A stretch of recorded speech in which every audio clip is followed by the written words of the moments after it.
संगीत सोनम के हाथों में कुछ ऐसा जादू था कि वह कुछ भी बनाती बड़ा अच्छा बनाती और खासकर पनीर का हर आइटम तो वो बड़ा ही स्वादिष्ट बना लेती। खासकर शाही पनीर, इसलिए उसके परिवार वाले उससे ज्यादातर शाही पनीर बनाने की ही बात संगीत करते। मम्मी आज तो हॉलिडे है ना, तो ऐसा करो आप हम सबके लिए शाही पनीर बना दो ना, लेकिन कल ही तो मटर पनीर बनाया था। हाँ वो तो मटर पनीर था ना। अब मटर पनीर और शाही पनीर में फर्क तो होता ही है ना। और ये लो बहू, मैं पनीर भी ले आया और उसमें पड़ने वाले जरूरी मसाले भी आप तो ले आए, लेकिन मुझसे इतनी मेहनत नहीं होती बार बार शाही पनीर बनाने की। अरे आज तो मैच टीवी पर सब साथ में बड़े मजे से शाही पनीर के चटकारे लेते हुए देखेंगे और बहू साथ में नान भी बना लियो।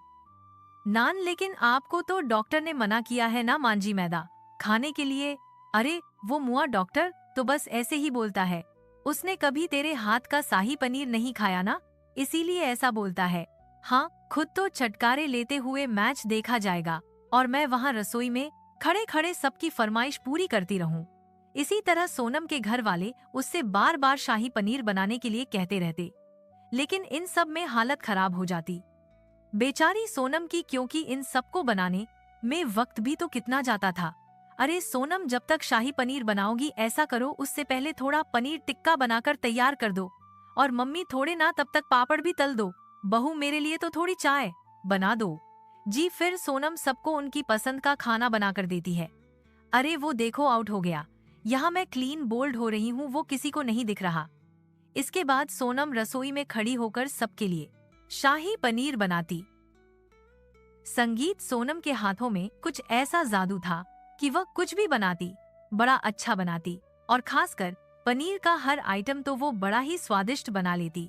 खासकर शाही पनीर, इसलिए उसके परिवार वाले उससे ज्यादातर शाही पनीर बनाने की ही बात संगीत करते। मम्मी आज तो हॉलिडे है ना, तो ऐसा करो आप हम सबके लिए शाही पनीर बना दो ना, लेकिन कल ही तो मटर पनीर बनाया था। हाँ वो तो मटर पनीर था ना। आप मटर पनीर और शाही पनीर में फर्क तो होता ही है ना। और ये लो बहू, मैं पनीर भी ले आया और उसमें पड़ने वाले जरूरी मसाले भी आप तो ले आए, लेकिन मुझसे इतनी मेहनत नहीं होती बार बार शाही पनीर बनाने की। अरे आज तो मैच टीवी पर सब साथ में बड़े मजे से शाही पनीर के छटकारे लेते हुए देखेंगे और बहू साथ में नान भी बना लियो। नान, लेकिन आपको तो डॉक्टर ने मना किया है ना मांझी मैदा खाने के लिए। अरे वो मुआ डॉक्टर तो बस ऐसे ही बोलता है, उसने कभी तेरे हाथ का शाही पनीर नहीं खाया ना, इसीलिए ऐसा बोलता है। हाँ खुद तो चटकारे लेते हुए मैच देखा जाएगा और मैं वहाँ रसोई में खड़े खड़े सबकी फरमाइश पूरी करती रहूं। इसी तरह सोनम के घर वाले उससे बार बार शाही पनीर बनाने के लिए कहते रहते, लेकिन इन सब में हालत खराब हो जाती बेचारी सोनम की, क्योंकि इन सबको बनाने में वक्त भी तो कितना जाता था। अरे सोनम, जब तक शाही पनीर बनाओगी ऐसा करो उससे पहले थोड़ा पनीर टिक्का बनाकर तैयार कर दो, और मम्मी थोड़े ना तब तक पापड़ भी तल दो। बहू मेरे लिए तो थोड़ी चाय बना दो जी। फिर सोनम सबको उनकी पसंद का खाना बनाकर देती है। अरे वो देखो आउट हो गया, यहाँ मैं क्लीन बोल्ड हो रही हूँ, वो किसी को नहीं दिख रहा। इसके बाद सोनम रसोई में खड़ी होकर सबके लिए शाही पनीर बनाती है। तभी अंदर से फरमाइश आ जाती है, मम्मी मैं तो शाही पनीर के साथ नान ही खाऊंगी, मेरे लिए तो वही बनाना, नान मुझसे तो नहीं चबाई जाएगी। बहू तो ऐसा करना तो मेरे लिए रोटी ही बना देना। अंदर से सोनम जवाब देती है, जी पापा जी, बहू ना हो गई कोई चक्की की मशीन हो गई जो बस पिसती ही जाए पिसती ही जाए। सब कितने मजे से टीवी देख रहे हैं, और अगर अभी किसी को एक काम के लिए भी बोल दूं ना तो सबको कोई ना कोई काम याद आ ही जाएगा। फिर सोनम सबको शाही पनीर के साथ साथ उनकी पसंद की रोटी बनाकर देती है, और सारी रसोई का काम निपटा निपटा उसे रात के 11:00 बज जाते हैं। फिर वह ऐसे थककर बिस्तर पर पड़ती है कि सुबह तक उसे होश ही नहीं रहता। वैसे तो हर गृहिणी को अपने परिवार को खाना खिलाना और बनाना दोनों ही पसंद होता है, लेकिन जब आपके परिवार के साथ साथ आपको औरों के लिए भी खाना बनाना पड़े ना, तो आपकी हालत भी सोनम की तरह ही हो जाएगी। उफ, अब जाकर सारा काम खत्म हुआ है, अब थोड़ी देर आराम कर लेती हूँ। इन सबके लिए खाना बनाकर तो मेरी कमर ही अकड़ गई है। सोनम, अपने कमरे में आराम करने जा ही रही होती है कि आवाज लगाते हुए कहती है, सोनम देख तो कौन आया है। हे भगवान, अब कौन आ गया मेरी जिंदगी में काम बढ़ाने। सोनम बाहर आती है। यह देख पड़ोस की कमला और सुशीला आंटी आई है। नमस्ते आंटी जी, कैसी हैं? आप बिल्कुल ठीक है। आज तभी उसकी सास उसे तो हम स्पेशली तेरे लिए आई हैं। है मेरे लिए, लेकिन वो क्यों भला? क्योंकि तेरी सास हर रोज हमसे तेरे हाथों के बनाए हुए शाही पनीर की इतनी तारीफ करती है कि क्या बताएं। हाँ, इसीलिए सोचा चलकर तेरे हाथ का शाही पनीर चख ही लिया जाए। अरे तो मैं और सासों की तरह नहीं हूँ जो अपनी बहू की बुराई करूँ, मैं तो अपनी बहू की तारीफ ही करती हूँ। काश आप मेरी बुराई करती तो मुझे कुछ आराम करने को तो मिलता। अरे तुम दोनों एक बार इसके हाथ का शाही पनीर खाओगी ना तो हमेशा याद रखोगी, किसी बड़े से बड़े होटल में भी इसके हाथ जैसा शाही पनीर नहीं मिलता। अरे अब क्या बात, उसे ही पेट भरेगी, इसे बोल खिला भी दे। अरे वो तो बस यूं गई और यूं बनाकर ले आएगी, बड़ी फुर्तीली है मेरी बहू। लेकिन माँ जी, घर में तो शाही पनीर का सामान ही नहीं है, सब मसाले खत्म हो गए और पनीर भी नहीं है।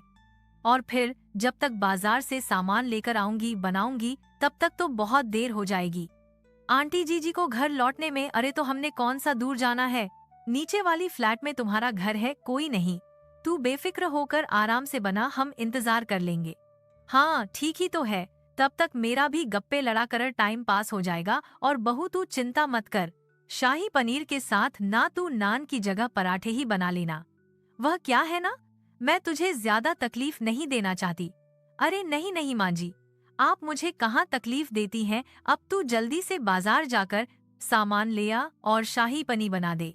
सोनम के पास अब और कोई चारा नहीं था, वह बाजार गई और सारा सामान लेकर आ गई। फिर क्या था, फिर 2 घंटे रसोई में खड़े रहकर सबके लिए शाही पनीर बनाने लगी। दुखी हो गई हूँ मैं, रोज रोज शाही पनीर बना बना के, इनको पता भी है मेहनत लगती है शाही पनीर बनाने में। फिर सोनम, कमला और सुशीला को शाही पनीर और पराठे परोस है, जिसे खाते ही वह दोनों अपनी उंगलियां चाटती रह जाती है। सचमुच सोनम बहू, तू बड़ा ही अच्छा शाही पनीर बनाती है।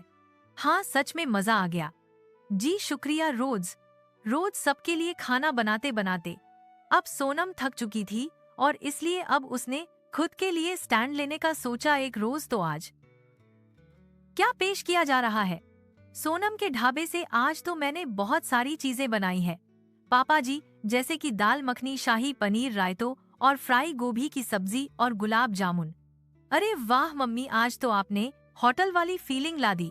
हाँ बेटा ठीक से देखो, आज तो मैंने टेबल भी बिल्कुल होटल की तरह ही सजाया। वाह Sonam, you are the best. अभी तो आगे आगे देखते जाओ, आज तुम्हें सब कुछ होटल जैसा ही लगेगा। खाओ खाओ, अब सब आराम से इसे होटल में बैठे हो ऐसा समझकर खाओ। सब बड़े मजे से खाने लगे। फिर सोनम ने सबको स्वीट डिश में गुलाब जामुन परोसे। लेकिन सबसे बड़ा ट्विस्ट तो तब आया जब सोनम ने स्वीट डिश खत्म होते ही उनके सामने बिल लाकर रख दिया। अरे सोनम, यह क्या है? इसे बिल कहते हैं जो खाना खाने के बाद दिया जाता है। होटलों में 2000 का बिल। हाँ माँ जी, तो अब शाही पनीर, दाल मखनी, फ्राई गोभी, नान, गुलाब जामुन, इतना बिल तो बैठ ही जाता है ना होटलों में भी। सोनम, यह क्या मजाक है? मजाक नहीं, हकीकत है। अब रोज रोज इस तरह का शाही खाना बनवाओ तो ऐसा ही होगा। सारा दिन रसोई में खड़े रहकर यह फैंसी डिश की डिमांड पूरी करते करते मुझे क्या मिलता है? इसलिए आपसे जब भी फैंसी डिश की डिमांड की जाएगी तो फिर तो पैसे भरने ही पड़ेंगे। लेकिन मम्मी, हम कहाँ से भरेंगे पैसे? सिंपल, जो तुम्हें पॉकेट मनी मिलती है उससे। इसलिए अब से मैंने डिसाइड किया है कि जो भी फैंसी डिश तुम मुझसे बनवाओ उसके लिए तुम्हें पेमेंट करनी होगी। ठीक है, तुम्हारी ये जिद है तो यही सही। यह लो मेरे हिस्से के पैसे, बाकी सब अपने आप दे दो। फिर सबको अपनी जेब से कुछ ना कुछ पैसे देने ही पड़े। फिर अगले दिन तो बताइए आज किसको क्या डिश खानी है।